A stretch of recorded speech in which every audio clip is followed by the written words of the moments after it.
नमस्कार दोस्तों, स्वागत है आपका हमारे YouTube चैनल में। तो कैसे हो आप सब। तो फ्रेंड्स, आज की वीडियो बहुत ही खास है।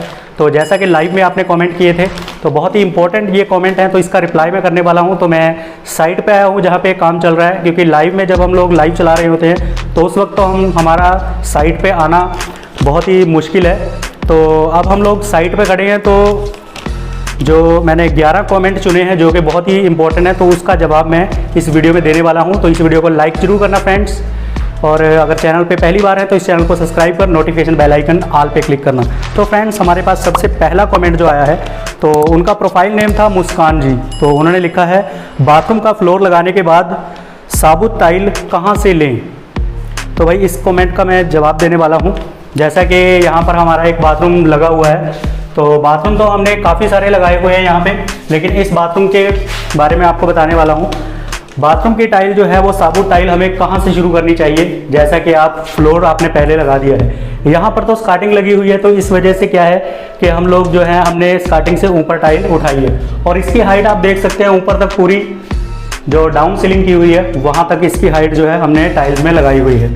तो अभी आपको बताता हूँ, जैसा कि हमने ये दरवाजे से अभी एंट्री ली है, तो अभी आप देख सकते हैं ये दरवाजे की एंट्री ली है, तो इसके सामने अभी आप देख पा रहे होंगे, जैसा कि अभी इसके सामने जो है ये दीवार लगी हुई है।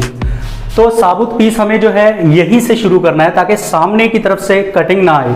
साबुत पीस यहाँ से शुरू करना है। अगर आप 7 फुट तक टाइल लगा रहे हो, जैसे कि हाइट आपने 7 फुट तक रखनी है, तो साबुत पीस जो है वो आपका पॉइंट, जैसे कि अभी इसका पॉइंट तो वहाँ पर है, तो पूरी टाइल जो है, जैसा कि 12 इंच की टाइल होती है, 30 सेंटीमीटर की टाइल होती है, तो आपको 30 सेंटीमीटर नीचे जो है फर्श से उसका नाप लेना है। यहाँ से अगर आप पूरी साबुत टाइल उठाएंगे तो पूरा चारों अगल बगल जो बाथरूम की ढलान होती है फ्लोर की, वो ऊंचा होता है, तो वहाँ पर टाइल अपने आप कटनी शुरू हो जाएगी। तो यहाँ से आपको जो है फर्स्ट टाइल लेनी है, साबुत टाइल, ठीक है, जो कि हाइट में, मैं ये नहीं बोल रहा हूँ कि ये छोटा पीस जो कटिंग आ रही है, कटिंग आपको पॉइंट में ही लेनी है, लेकिन हाइट जो है उसकी 30 सेंटीमीटर जो है वो आप पॉइंट की तरफ से लेंगे तो चारों तरफ क्या है वो थोड़ी थोड़ी कट जाएगी, लेकिन ओवर कहीं से भी नहीं रहेगी। तो पॉइंट की तरफ से आपको जो है साबुत टाइल लेनी है, और फेस वाली साइड जो कि दरवाजे के एंट्री होते ही, तो वहाँ पर आपको पूरा पीस लगाना है। जैसे 12-18 टाइल लगा रहे हो तो पूरा 18 इंच का पीस यहाँ पे आना चाहिए, ताकि कटिंग इसमें ना दिखाई दे।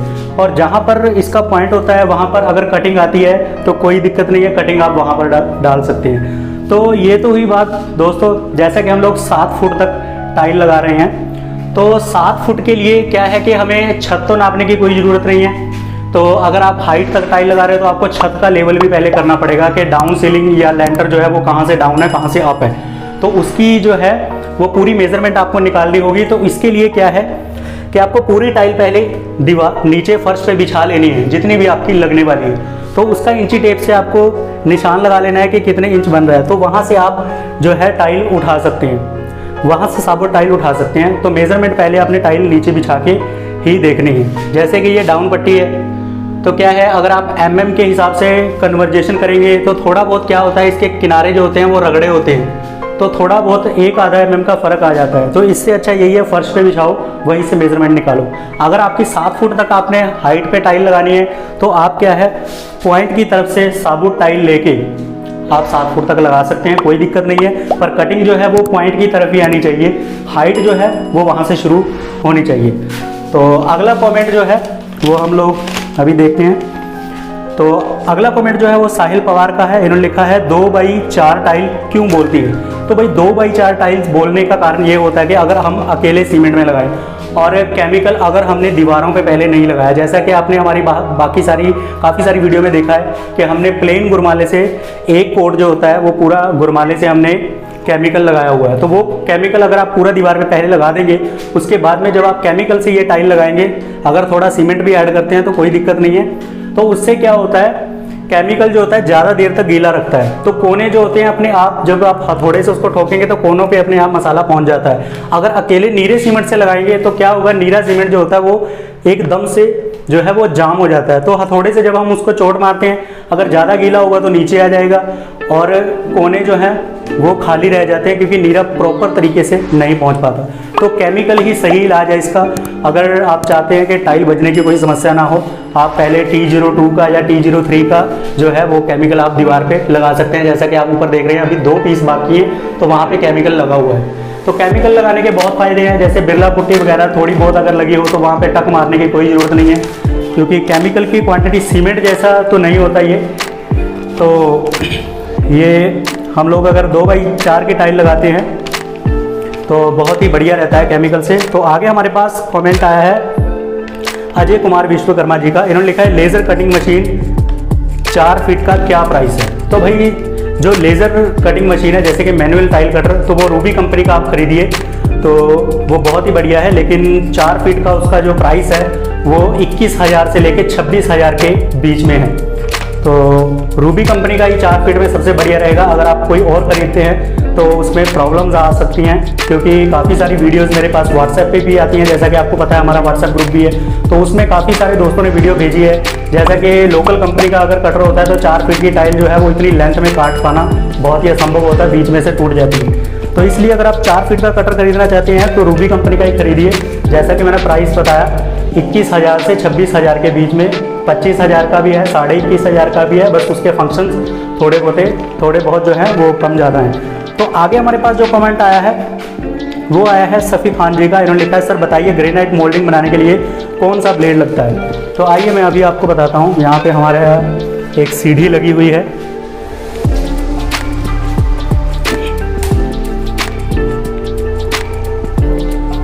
तो यहाँ पर दोस्तों हमारी एक सीढ़ी लगी हुई है। तो इस सीढ़ी में क्या है वो आप स्टार्टिंग देखेंगे, जो समोसा कटिंग लगी हुई है उसके बीच में होल भी हैं और ऊपर भी जो है वो पट्टी लगाई हुई है मोल्डिंग बना के। तो मोल्डिंग बनाने के लिए क्या होता है, नॉर्मल ब्लेड जो होता है गोल ब्लेड, उससे भी आप इसको जो है पहले रफ़ कर सकते हैं, शेप दे सकते हैं गोले की, और उसके बाद में 0 नंबर से लेके 6 नंबर तक बट्टी का आप इस्तेमाल कर सकते हैं।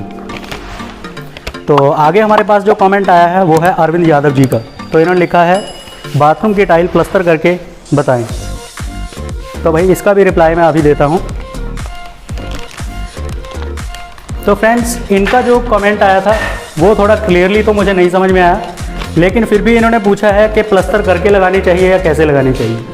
तो दोस्तों अगर बाथरूम में आप टाइल लगाना चाहते हो तो प्लस्तर जो है वो 1-2 दिन पहले का हुआ होना चाहिए। ताज़े प्लस्तर पे अगर आप टाइल लगाते हैं तो टाइल भारी होने की वजह से वो इतनी मजबूती उसमें नहीं रहेगी। तो आगे हमारे पास कमेंट आया है पंकज कुमार जी का। इन्होंने लिखा है फ़र्श कच्चा किस तरह किया जाता है। तो फ़र्श कच्चा करने का तरीका दोस्तों जैसा कि आपने हमारी वीडियो में भी देखा होगा कि 5-1 का प्लस्तर होता है और सूखा गीला आपको रखना होता है। तो सूखा गीला वैसा ही रखें जैसा कि आपको प्लस्तर कर। तो दोस्तों फर्श का कच्चा जैसा कि मैंने बताया तो आपको क्या है पट्टी से करना है, ठीक है। 5-1 का प्लस्तर आप रेते सीमेंट को पूरा छारने में मिक्स कीजिए ताकि वो एकदम से पूरा मिक्स हो जाए, उससे आपकी टाइल लगानी भी आसान हो जाएगी। तो उसके आगे हमारा जो कमेंट आया हमारे पास सावन कुमार कोराम जी का। तो इन्होंने लिखा है टाइल और मार्बल काटने के लिए कितने RPM का होना चाहिए। तो भाई कटर जो है वो जैसा कि हमारे पास बॉश कंपनी का भी है तो उसका आपको RPM मैं दिखा देता हूँ। अभी हम लोग जो जहाँ पे काम कर रहे हैं तो यहाँ का आपको दिखाता हूँ।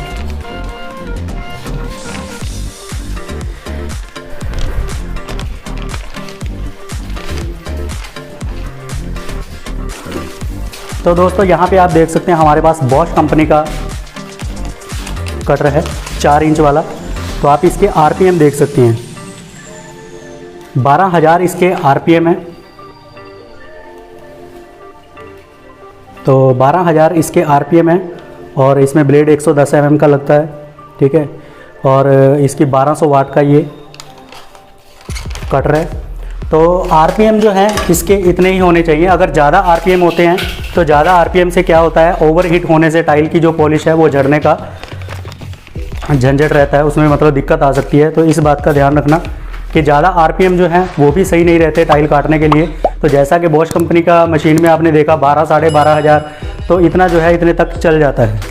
तो आगे हमारे पास कमेंट आया है दीपक यादववंशी जी का। तो इन्होंने लिखा है सर आप ग्रेनाइट काटने की मशीन बना रहे थे। तो भाई बिल्कुल हम लोग मार्बल कटर मशीन बना रहे हैं। जैसा कि मैनुअल कटर होता है तो मैनुअल कटर में हमने जो है मार्बल कटर बनाया है एक, और अभी उसका जो है वो पूरा काम रहता है। तो कुछ ही दिनों के बाद आप उसको कंप्लीट देखेंगे, बहुत ही बढ़िया क्वालिटी का है वो।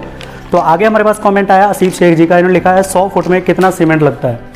तो भाई 100 फुट में जो है वो तकरीबन हमारा 1.5 बैग से 2 बैग सीमेंट के लग सकते हैं। तो 60 फुट एरिया में एक थैला सीमेंट का मान के चलिए कि आपका लगेगा ही लगेगा। अगर आपका जो प्लस्तर अगर सीधा है तो थोड़ा कम ज़्यादा भी हो सकता है, अगर ज़्यादा टेढ़ा है तो उसमें ज़्यादा भी लग सकता है।